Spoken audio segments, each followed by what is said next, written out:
Subscribe now and press the bell icon. Never miss an update. खून का रिश्ता दुनिया का सबसे पावन रिश्ता होता है। हजारों लोग एक रिश्ता बनाएंगे आपसे, इस संसार से। खून के एक एक बूंद से बनेगा इंसानियत का एक नया कीर्तिमान, रक्त का महादान। ब्लड डोनेशन, रक्तदान। मेरे ख्याल से रक्तदान के बारे में लोगों के अंदर में बहुत भ्रांतियां हैं। लोग सोचते हैं रक्तदान करने के बाद मेरे कमज़ोरी आ जाएगी, मेरे अंदर खून की कमी हो जाएगी।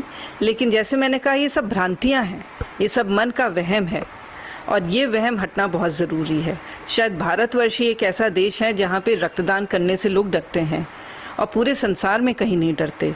इंसान तो सभी हैं, किसी को कमज़ोरी नहीं आती, तो भारत में रहने वालों को कैसे कमज़ोरी आ जाएगी। सबसे पहले ज़रूरी है कि आप इच्छा करें कि हमें रक्तदान करनी है। इच्छा करना, अपने मन को समझाना कि रक्तदान करने से कमज़ोरी नहीं वरन हमारा स्वास्थ्य ठीक होगा। और बाद में आप समझेंगे कि स्वास्थ्य क्यों ठीक होगा। स्वास्थ्य इसलिए ठीक होगा क्योंकि जब आप एक बार रक्तदान करते हैं, रक्तदान करने में मात्र 350 ml रक्त आप देते हैं और ये रक्त अवयव में लेके एक नहीं 4 लोगों की जान बचाता है। और इससे बड़ा दान कोई नहीं हो सकता, क्योंकि रक्त का आज की तारीख में कोई विकल्प नहीं है। केवल किसी मनुष्य के शरीर से निकलता है तभी किसी और मनुष्य को पहुंचता है।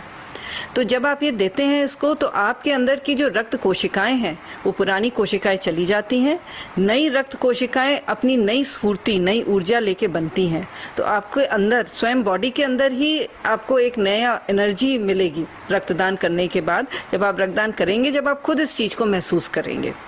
दूसरी बात यह है कि जो नियमित रूप से रक्तदान करते हैं उनको कभी हार्ट अटैक के चांसेस बहुत कम हो जाते हैं।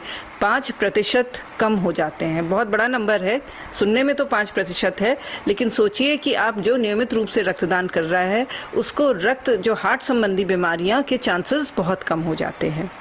तीसरी बात है, जो रक्तदान करते हैं उनकी पूर्ण रूप से चिकित्सीय परीक्षण होता है, उनकी जांच होती है और उनके ब्लड का भी पूरा, जैसे HIV आपने सुना होगा, hepatitis B, hepatitis C, syphilis, malaria से ऐसी बीमारियां हैं कि मनुष्य के अंदर होती हैं, रोग पनपता है, उसको वर्षों बाद पता चलता है। जब पता चलता है तब तक शायद बहुत देर हो जाती है और उस ड्यूरेशन में जब बीमारी है और उसे पता नहीं चलता है, वो अपने आप को स्वस्थ महसूस करता है।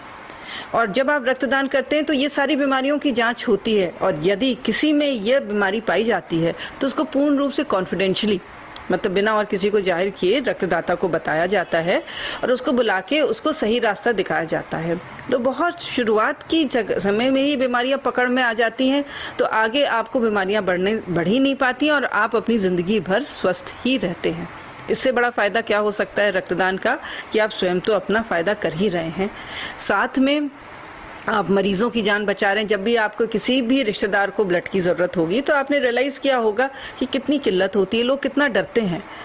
आजकल तो माहौल ऐसा है कि लोग अपने, मतलब पति अपनी पत्नी के लिए रक्तदान नहीं कर रहा है, भाई अपने भाई के लिए नहीं कर रहा है, बेटा अपने पिता के लिए नहीं कर रहा है। अगर ऐसे ही चलता रहेगा तो रक्त आएगा कहाँ से और बहुत सारे मरीजों की जान चली जाएगी।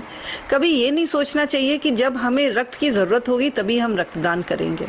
यदि आप स्वस्थ हैं तो अपना फ़ायदा करिए और दान करिए। रक्तदान करने से आपको कोई कमज़ोरी नहीं आती। कहते हैं इस भारत की अगर 2% स्वस्थ जनता भी रक्तदान करे नियमित रूप से हर 3-4 महीने के अंतर्गत, तो यहाँ किसी भी एक मरीज़ को रक्त की कमी ना हो। लेकिन शायद ये 2% का मापा भी जो आंकड़ा है, हम नहीं पहुंच पा रहे हैं। जो कहा जाए कि हमारे लिए इंसानियत में बहुत पीछे के कदम है, आगे बढ़ने की बहुत ज़्यादा ज़रूरत है, अपनी सोच बदलने की ज़रूरत है। पूरे संसार सोच बदल चुका है, शायद भारत बहुत पीछे है। भारत के कोई स्टेट्स आगे हैं, जैसे केरला है, आपका गुजरात है, यहाँ पे रक्तदान के बारे में लोग 3-4 महीने में स्वतः दे जाते हैं, उनसे कहना नहीं पड़ता और सबसे आगे बढ़े हैं इस